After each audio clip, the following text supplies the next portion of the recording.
Guntur జీజీహెచ్కు YCP నేత వల్లభనేని వంశీని పోలీసులు తీసుకొచ్చారు.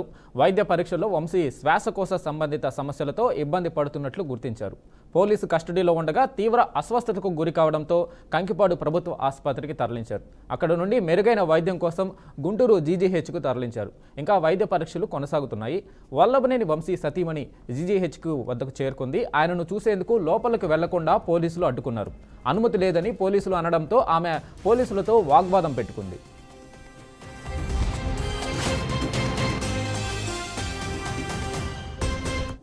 ఇక దీనిపై మరింత అప్డేట్స్ మా ప్రతినిధి వాసుబాబు అందిస్తారు. వాసుబాబు చెప్పండి, వల్లభనేని వంశీకి ఆరోగ్యానికి సంబంధించి అప్డేట్ ఏంటి?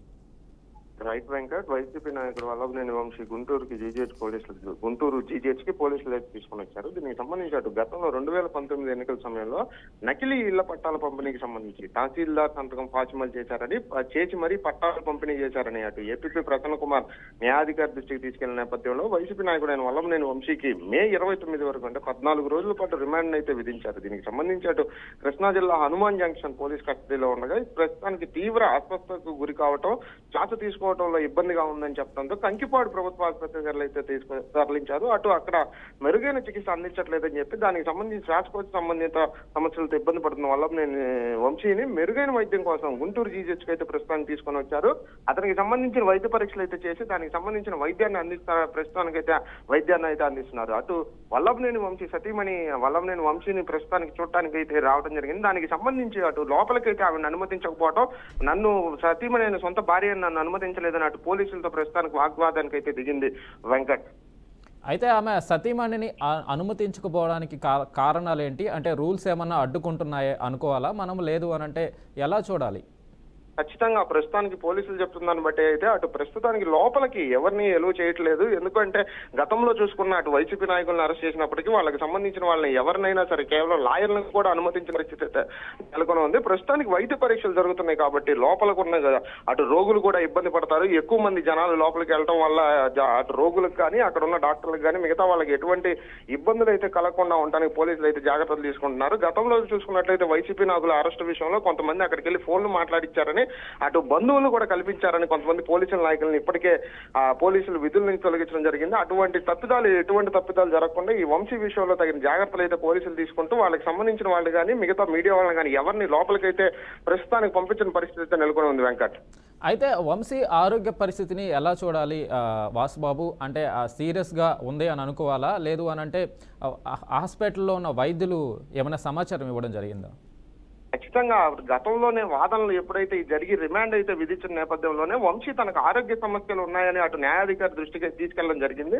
గతంలో కూడా విపరీతమైన దగ్గు, ఇతర శ్వాస సంబంధిత సమస్యలు నాకు ఉన్నాయి కాబట్టి ప్రస్తుతానికి ప్రభుత్వ ఆసుపత్రిలో కాకుండా వాళ్ళకి సంబంధించిన మిగతా చోట్ల కూడా 48 గంటలకు ఒకసారి ప్రైవేట్ ఆసుపత్రిలో కూడా వైద్య పరీక్షలు చేయించుకునే అవకాశం కల్పించాలని గతంలోనే అటు న్యాయాధికారిని వల్లభనేని వంశీ అయితే కోరారు. కానీ దానికి సంబంధించి అటు ఎటువంటి న్యాయాధికారి దగ్గర నుంచి పొందలేదు. కానీ అవసరాన్ని బట్టి వైద్య సహాయం అందించాలని చెప్పి రిమాండ్ నివేదికలో గతంలో న్యాయాధికారి అయితే పేర్కొన్నారు. దీనికి సంబంధించి ఆ పేర్కొన్న నివేదికను బట్టి ప్రస్తుతం అటు హనుమాన్ జంక్షన్ పోలీసులు గతంలో కూడా వచ్చినప్పటికీ గతంలో ఆయనకి వైద్య పరీక్షల నిమిత్తమే వైద్య సహాయం అందించాలని రిమాండ్ లో ఉంది కాబట్టి హనుమాన్ జంక్షన్ పోలీసులు అయితే జిల్లా జైలుకి అయితే తరలించారు. ఆ తర్వాత భర్త ఆరోగ్య పరిస్థితి బాగాలేదని వాళ్ళ ఆవిడ మీడియా ముఖంగా చెప్పుకున్నప్పటికీ శ్వాస తీసుకోవడానికి అయితే ఇబ్బంది పడుతున్నారు. ఖచ్చితంగా దగ్గు వస్తుంది. దీనికి సంబంధించి కొంచెం వంశీకి మద్దతు ఇవ్వాలని చెప్పి తీసుకోవడం జరిగింది. అటు దానికి సంబంధించి ప్రైవేట్ ఆసుపత్రుల్లోనే వాళ్ళు ప్రైవేట్ సంబంధించి వైద్య పరీక్షలు అయితే చేయించుకుంటాం, ప్రభుత్వ ఆసుపత్రిలో కాదని చెప్పినా సరే ఇప్పుడు పోలీస్ కస్టడీకి సంబంధించి ప్రభుత్వ ఆసుపత్రుల్లోనే పరీక్షలు అయితే చేస్తారు కాబట్టి గుంటూరు జీజీహెచ్ కి ప్రస్తుతానికి అయితే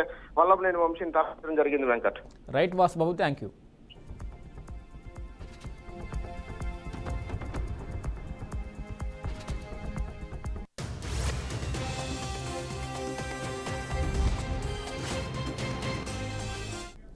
బీఆర్ఎస్ అధినేత కేసీఆర్కు ఆయన కుమార్తె ఎమ్మెల్సీ కవిత రాసిన లేఖ వ్యవహారం గులాబీ పార్టీలో దుమారం రేపుతుంది.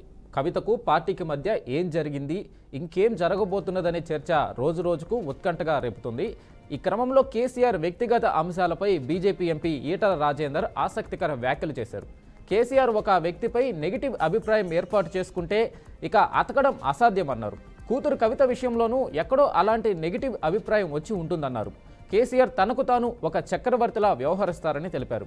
ఆయనకు ఎవరు ఎదురు చెప్పవద్దు, విమర్శించవద్దు, ఆయన పనులను తప్పుపట్టవద్దు. 20 ఏళ్లు కేసీఆర్తో ఉన్నానని, చాలా దగ్గరగా అన్నీ గమనించానని పేర్కొన్నారు.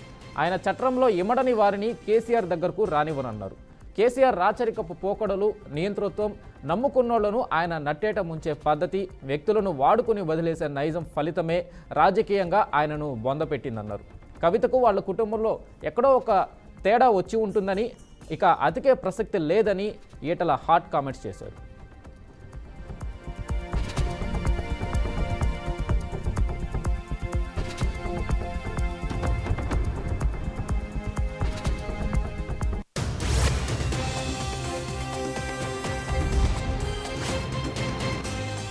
కేసీఆర్కు మనం ట్యూన్ కావాల్సిందే తప్ప ఆయన మనకు ట్యూన్ కారని, కూలిపోయే వరకు తానే గొప్ప అనుకునే వ్యక్తి కేసీఆర్ అన్నారు. వాస్తవాన్ని అంగీకరించే మూడ్లో కేసీఆర్ లేరని చెప్పారు. కేసీఆర్ మనసులో పడ్డవాడిని ఎక్కడున్నా ఎప్పుడైనా మళ్ళీ అవకాశం వస్తే కథం పట్టిస్తారని హాట్ కామెంట్స్ చేశారు. ఒకవేళ దగ్గరకు తీసినా ఆయనకు అవసరం వచ్చినప్పుడు మళ్ళీ బొందబెట్టే ప్రయత్నమే చేస్తారు తప్ప అన్నీ మర్చిపోయి ముందుకు తీసుకువెళ్లారని అన్నారు. కేసీఆర్ ఎవరినైనా టార్గెట్ చేస్తే ఆయనకు మరో పని చేయరని, అదే పని మీద ఉంటారని, అందులో ఎవరికీ మినహాయింపు లేదని తీవ్ర విమర్శలు చేశారు.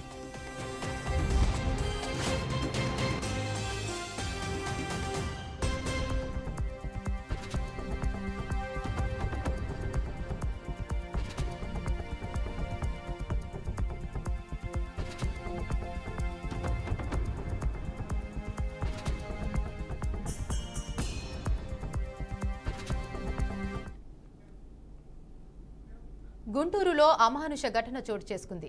సంగడిగుంట ఇందిరా ప్రియదర్శిని కాలనీ 3వ లైన్ వద్ద అప్పుడే పుట్టిన పసివాడి మృతదేహం కనిపించింది. స్థానిక నివాసి జగన్ ఇచ్చిన ఫిర్యాదు మేరకు లాలాపేట పోలీసులు ఘటనా స్థలానికి చేరుకున్నారు. కాలువ నీటిలో కొట్టుకొచ్చినట్టుగా పోలీసులు గుర్తించారు. మృతదేహాన్ని గుంటూరు ప్రభుత్వ ఆసుపత్రికి తరలించారు.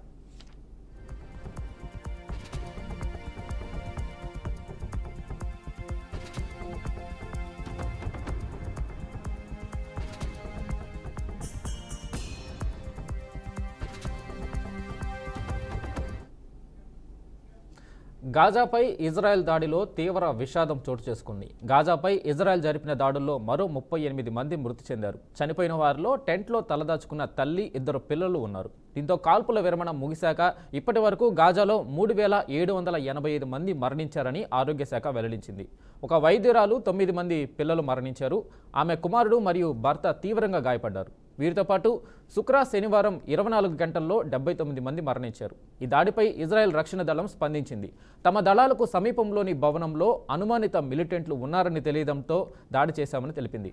ఖాన్ యూనిస్ను డేంజర్ జోన్గా ప్రకటించి అక్కడి ప్రజలందరినీ ఖాళీ చేయించారని, అయినా దాడిపై సమీక్ష జరుపుతామని వెల్లడించింది.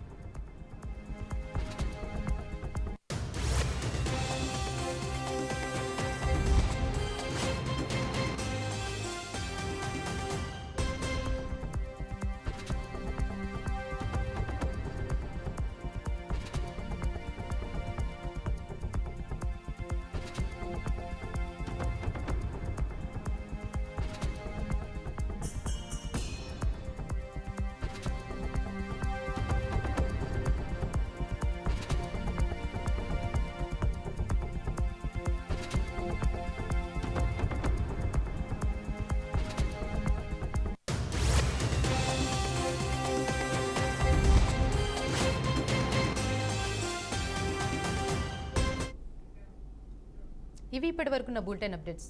Keep watching BRK news.